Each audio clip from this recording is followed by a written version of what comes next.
पांचना बांध को लेकर लगातार रामकेश मीणा सक्रिय है और इतने ज्यादा सक्रिय हैं कि उनकी सक्रियता पर ही सवाल उठ रहे हैं सोशल मीडिया पर। क्या है पूरा मामला, चलिए बात करते हैं विस्तार से। नमस्कार, संवाद पर आपका स्वागत है। मैं हूं चेतना शर्मा आपके साथ। तो ये वीडियो जब मैंने देखा सुना तो लोग कह रहे हैं कि भाई साहब तब कहां थे जब आप गहलोत के सलाहकार मंत्री हुआ करते थे।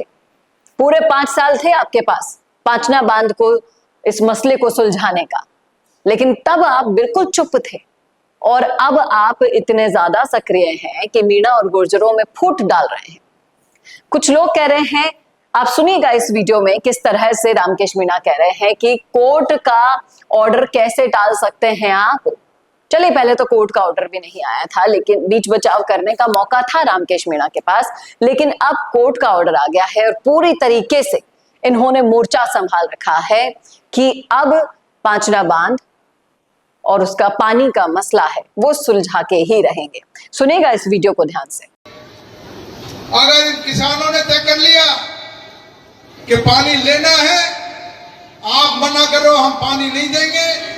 हमने अगर हमारे सारे किसानों ने, कमांड एरिया के किसानों ने, आसपास के लोगों ने अगर ये तय कर लिया कि भाई कोर्ट का ऑर्डर है और कोर्ट के ऑर्डर के अनुसार हम पानी लेंगे, ये मैं आपको दावे के साथ कह रहा हूं, राजस्थान की कानून व्यवस्था को बनाए कोई नहीं रख सकता, ये खराब होकर के रहेगी।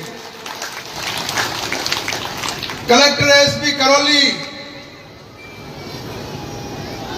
आप न्यायालय के आदेश को मानने के लिए बाध्य हो। आपको न्यायालय का आदेश मानना पड़ेगा। जैसे ही छुट्टियां खत्म होगी, हमारा केस पुनः सुनवाई पर आएगा और जैसे ही सुनवाई होगी, हाई कोर्ट ने ये कहा 1 तारीख के आदेश में कि 3 हफ्ते बाद में जो अधिकारी इसमें दोषी पाया जाएगा उसको हाई कोर्ट सजा देगा। ये तो हमारा केस लगा नहीं 26 को, ये जैसे ही केस लगेगा, आपको फिर कह रहा हूं, कम से कम 2 से 3 अधिकारी ये जेल में जाएंगे और हमको पानी मिलेगा।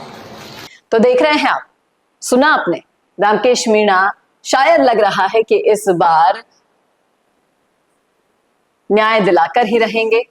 हाईकोर्ट के आदेश की दरकिनार की जा रही है। इसमें जो भी दोषी पाया जाएगा उसको हाईकोर्ट सजा देगा और कम से कम 2-3 अधिकारी जेल में जाएंगे। इस तरह का वादा भी कर रहे हैं जनता से। बढ़िया है। जो मुद्दा 20 साल से खिंचा आ रहा है उस पर सुध तो ली गई, उस पर बोलने की हिम्मत तो की रामकेश मीणा ने, लेकिन ये हिम्मत वाकई में कारगर साबित होती है कि नहीं, देखना होगा। अजय राज मीणा भी इस पूरे मुद्दे को लीड कर रहे हैं। अब उनकी बेटी भी कूद पड़ी है पांचना बांध में, अपनी पढ़ाई लिखाई छोड़कर। छोटी सी बेटी है जो अपने पिता के जेल जाने की खबर के बाद इस पूरे मोर्चे को संभाल कर बैठ गई। अब रामकेश मीणा क्या कर रहे हैं ये आप सभी को पता है।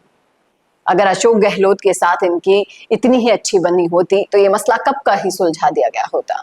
ये राजनीति है या फिर आपके मुद्दे पर, इस पूरे मुद्दे पर अपने स्वार्थ की रोटी सेकी जा रही है, इसका फैसला आपको करना है। हमें तो क्या है, बांध खुलकर हमें पानी चाहिए, यही तो कहा है मीणा समाज, यही तो इंतजार कर रहा है। देखना वाकई में दिलचस्प होगा कि इस लड़ाई पर और कितनी राजनीतिक रोटियां सेकनी बाकी है इन सभी नेताओं की। बताइएगा जरूर कमेंट करके कमेंट बॉक्स में। कैसा लगा वीडियो बताना ना भूलेगा और ऐसे वीडियोस के लिए देखते रहिए संवाद भारत के लिए। नमस्कार दोस्तों, अगर आप भी रियल एस्टेट में काम करते हैं तो हम आपके लिए लेकर आए हैं एक गुड न्यूज। आजकल के डिजिटल जमाने के अंदर आपकी प्रॉपर्टी का अच्छा वीडियो कंटेंट होना बहुत जरूरी है। तो हम यानी मिशी मीडिया सॉल्यूशंस आपको प्रोवाइड करवाते हैं एक हाई क्वालिटी कंटेंट वीडियो, जिसके अंदर हम प्रॉपर्टी से जुड़े हुए आसपास की प्राइम लोकेशन और उसकी कनेक्टिविटी को अच्छे से दिखाते हैं। कस्टमर आपकी वीडियो को सिर्फ देखे ही नहीं, आपको कांटेक्ट भी करे, जिससे कि आपकी डील क्लोज होने की पॉसिबिलिटीज बढ़ जाती है। तो कांटेक्ट करो आज ही स्क्रीन पर दिए गए नंबर्स पर